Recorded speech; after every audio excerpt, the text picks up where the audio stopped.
I'd like to welcome you guys to this week's report. Today is Thursday, October 31st. Happy Halloween, everybody. It's been another mixed up week of weather here in Southern California. Kind of windy most of the week. It kind of died off today. I went fishing all day, so I'm looking particularly burned out. That's why. Weather tomorrow looks okay. Saturday looks okay, except at the outer islands. And Sunday looks kind of windy in most areas off the beach. Good news is that seems to back off again on Monday. Looks like we might even get a little bit of Santa Ana winds next week, maybe. Matt and I were just talking about that. We didn't have any October, so it's just running a little late like everything else is this year. Yeah, sorry about that. My brain short-circuited. A little too much time in the water today. Didn't eat enough food, and I'm slightly brain dead here. So to get this week started, let's head up to the Channel Islands. Good rock fishing up there right now. The Aloha Spirit was out the other day, I think Wednesday. Loaded up on a really nice grade of lingcod and reds. That's pretty much a given up there. Not necessarily that grade, but those fish are biting up there. You also have shots at halibut, maybe a sea bass. But right now I think a nice grade of rockfish is probably your best bet up there. Yeah, if you're going to go out on your own boat up there, I'd check the weather. It looks maybe doable Saturday, maybe into Sunday if you fish east end of Santa Cruz Island, but forecast has been off a lot. I was checking this week. Well, they were saying it was going to be blowing 18, 19 knots. It was blowing 12, and some of it says it's not supposed to be blowing at all, and it's blowing 10. So take a look at it before you head out. You know, if you don't have it already, the Windy app is very helpful, and probably the most accurate weather forecasting tool available. There's a free one you can get, and then I upgraded. It's like, I don't know, $19 a year or something. Definitely worth it. Gives you more detail. And it also gives you the weather stations, live weather stations. I'm not affiliated with it in any kind of way, but what's nice is if I'm tracking weather for an upcoming trip, I can see on the app, oh, it's supposed to be blowing 10 knots here, and I can look at the real-time weather station at Catalina or Santa Barbara Island or even along the coast and see how it's comparing to the actual forecast. So that's been pretty helpful in making some decisions about where to go and where not to go. But yeah, Channel Islands, rockfish, just stay deeper than 300 feet so you're legal. And that's about it. Not much coverage anywhere else down this way. San Clemente Island, there's some squid there, and I know the Fury went there earlier this week and got squid and got yellows on it. But it's been pretty windy out there the whole time. So I don't really see it laying down much this weekend. Even if it's doable, I think you're better off waiting for the weather to calm down for a bit before trying it. I fished cat today, so we launched in Long Beach with a plan to fish cat and then fish rockfish, either a cat or at the 14-mile bank. And fished the east end of cat with crankbaits, had surprisingly good fishing. Probably had, I don't know, over 25 fish in about an hour. And as often happens at the east end of cat, once it got light and bright, the bite died off considerably. So by about, I don't know, 9 o'clock, we peeled off, tried to fish some deep water rockfish off the east end, and oh, I forgot I got some video of the crankbait fishing. As usual, no giants, but pretty steady action.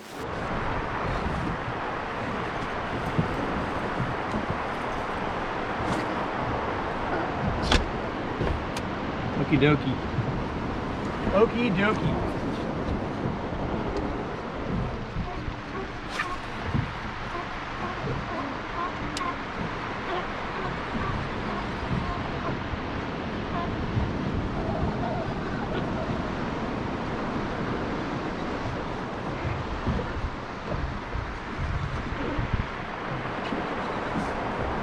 Well, you're on it.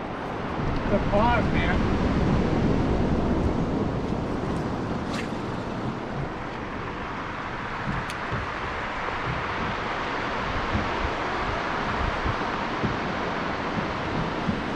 I think next year I'm gonna have a KVD tied on though. You're in a tournament? Yeah. Should absolutely. I need to practice that bait though. I need to get used to the that drag.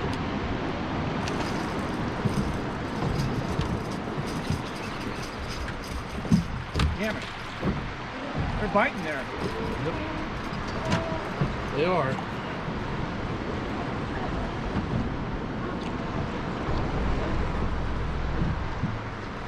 I don't know how they're missing all these gaff hooks.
They are snapping, Jack.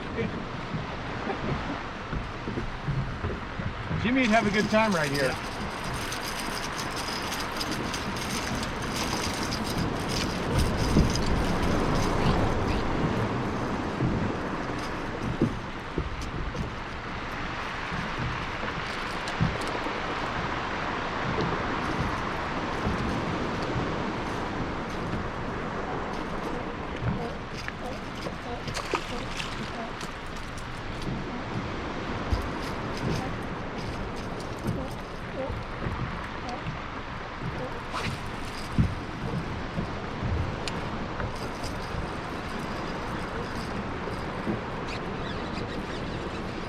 I'd say they're pretty wide open to this. Yeah.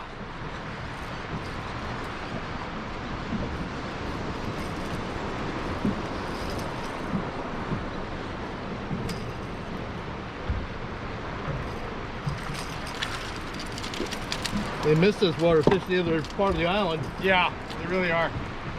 Where the hell you been? Yeah, so once that kind of dried up, we ran off the east end, tried to fish in that stuff in about 600 feet of water. It was actually biting, but the current was just ripping out there. And the one thing I don't have anymore is a trolling motor. And the more I fish rockfish, the more I'm inclined to put one back on my boat.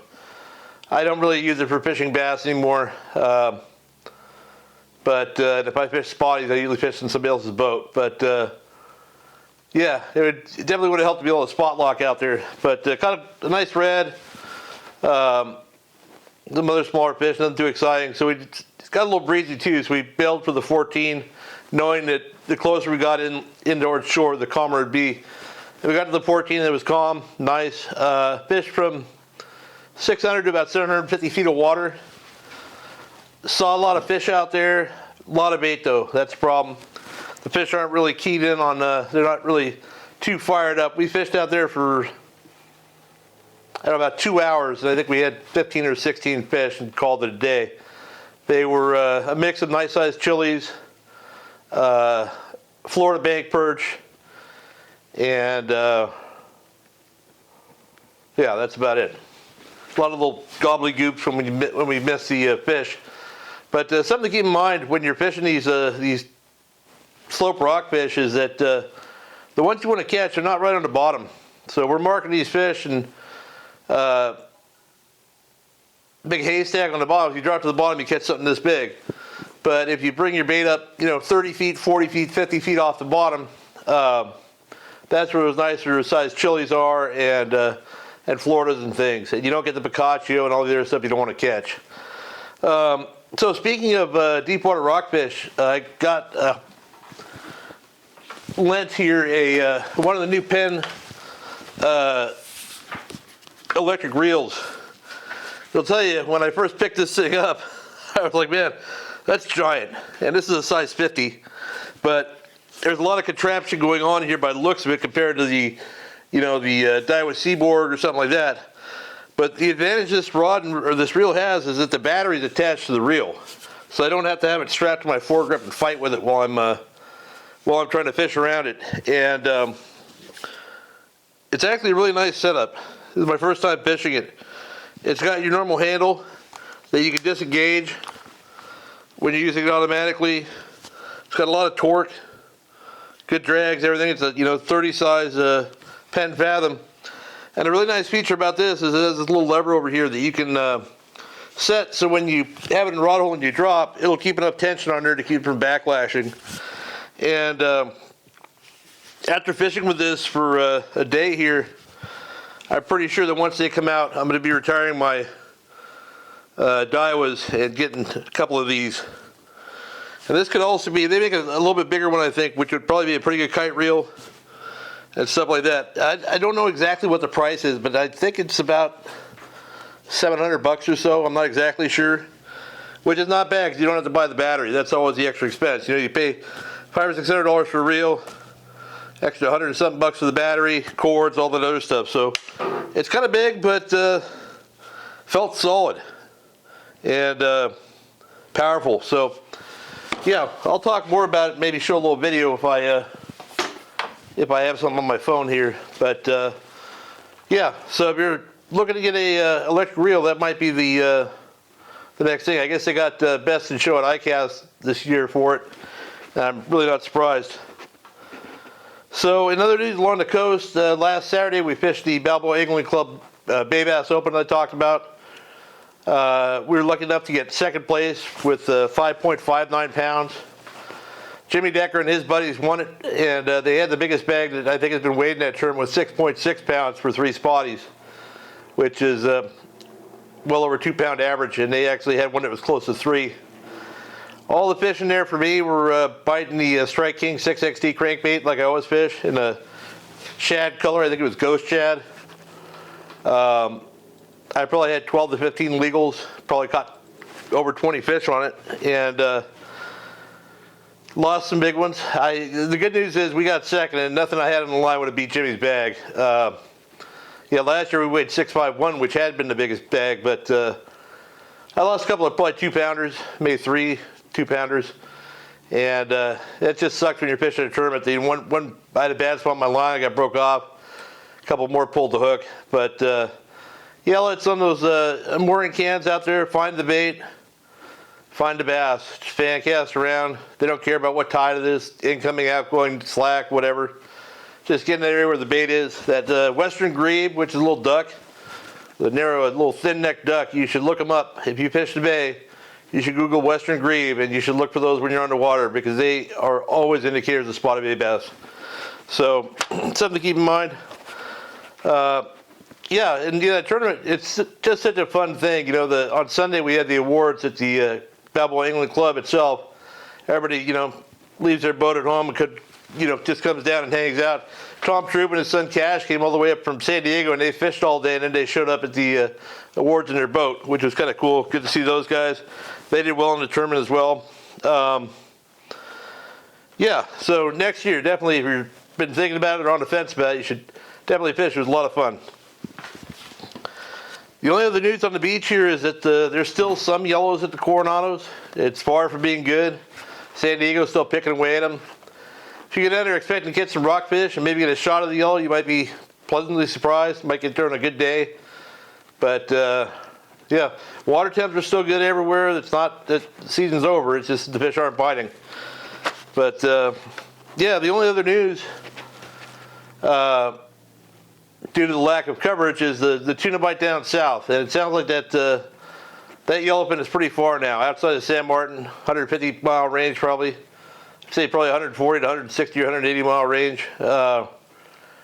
Very long for a 1.5 day, better suited for a 2-day. I talked to Logan Riley, who went on a 2-day over the weekend, and they got a really good grade of yellowfin tuna. They also got some nice yellows, some rockfish during the trip, but he said that they were just trolling, and they get a troll stop and fish a sardine back on the slide. They took 5 or 6 fish to stop. I know the Apollo was down there also this weekend, and they had really good fishing. So there's definitely some fish to be caught, and hopefully they'll stick around for a while.